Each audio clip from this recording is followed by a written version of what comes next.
Everyone, I'm going to start the chapter 9 NCERT Mathematics of class 10th, and the name of the chapter is the some applications of trigonometry. Okay, so let's start.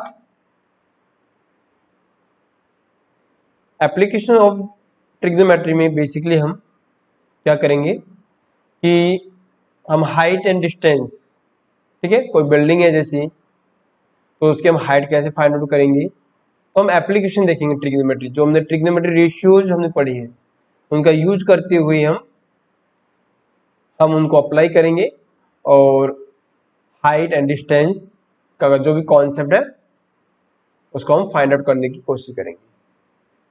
तो basically क्या है कि सबसे पहले हम पढ़ते हैं angle of elevation और एंगल ऑफ सबसे पहले पढ़ते हैं एंगल ऑफ एलिवेशन और एंगल ऑफ डिप्रेशन, लेकिन उससे पहले पढ़ते हैं लाइन ऑफ साइट के बारे में कि आखिर लाइन ऑफ साइट क्या है।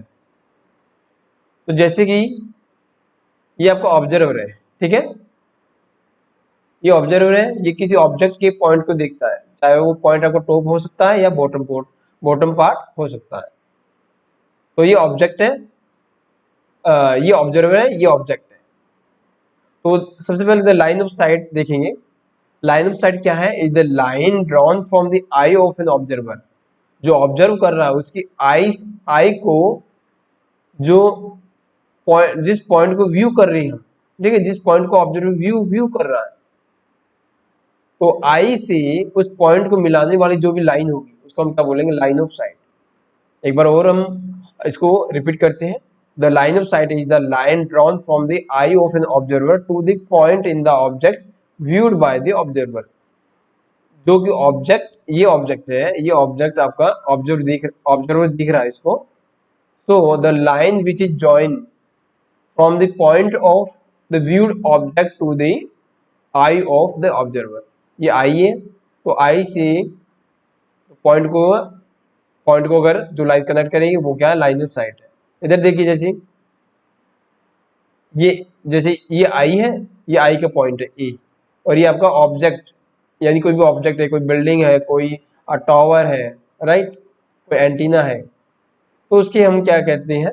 उसके हम टॉप पार्ट को हम ऑब्जर्व कर रहे हैं। तो जो भी हमारी आई पर जो एंगल फॉर्म होगा उसको हम बोलेंगे एंगल ऑफ एलिवेशन। इसको थोड़ा अच्छे से एक्सप्लेन करते हैं।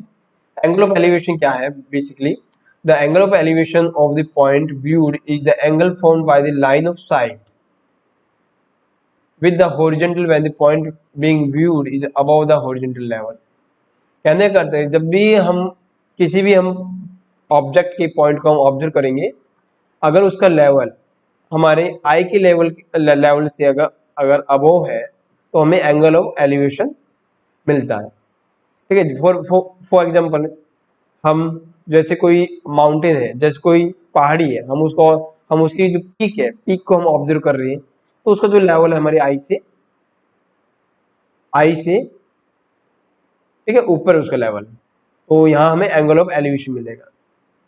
जैसे फॉर एग्जाम्पल कोई ऑब्जेक्ट है, काइट है, ठीक है, काइट हम उड़ा रहे हैं और हम ग्राउंड पे खड़े होकर उसको देख रहे हैं, ठीक है। तो जो भी हमारे आई पर जो एंगल बनेगा उसके कॉरस्पॉन्डिंग, ठीक है, उसकी जो उसकी हाइट ली है, हाइट के कॉरस्पॉन्डिंग वो हमें क्या मिलेगा? Angle of elevation. इसमें बात ध्यान देनी है कि जैसे जैसे हम ऑब्जेक्ट के जो भी बिल्डिंग है, जैसे जैसे हम ऑब्जेक्ट के पास आएंगे, हमारा एंगल ऑफ एलिवेशन या डिप्रेशन, ठीक है, इंक्रीज हो जाएगा। जैसे सपोज कीजिए ये सपोज 30 है, ठीक है, ये 30 है, तो जैसे जैसे मैं पास आऊंगा, अगर मैं यहाँ से इसको अगर मैं ऑब्जर्व कर रहा हूँ तो मेरा एंगल ऑफ एलिवेशन इंक्रीज हो जाएगा। जैसे जैसे डिस्टेंस डिक्रीज होगी, वैसे वैसे एंगल ऑफ एलिवेशन या एंगल ऑफ डिप्रेशन आपका इंक्रीज हो जाएगा। जैसे 30 तो ये 60 हो सकता है, और पास आएंगे तो ये कितना हो जाएगा? 90। इसी तरह से ये कोई टावर है, तो लाइन ऑफ साइट क्या है? इसकी जो पीक है, इसका टॉप को हमारी जो आई का जो पॉइंट है उसको जो भी लाइन मिला रही है, ज्वाइन कर रही है, उसको हम क्या बोलेंगे, लाइन ऑफ साइट। नेक्स्ट है एंगल ऑफ डिप्रेशन क्या है? When we see an object, right, which is below the level of our eye, it means that we are observing the object from the above level. Above means we are standing on a building, right? जैसे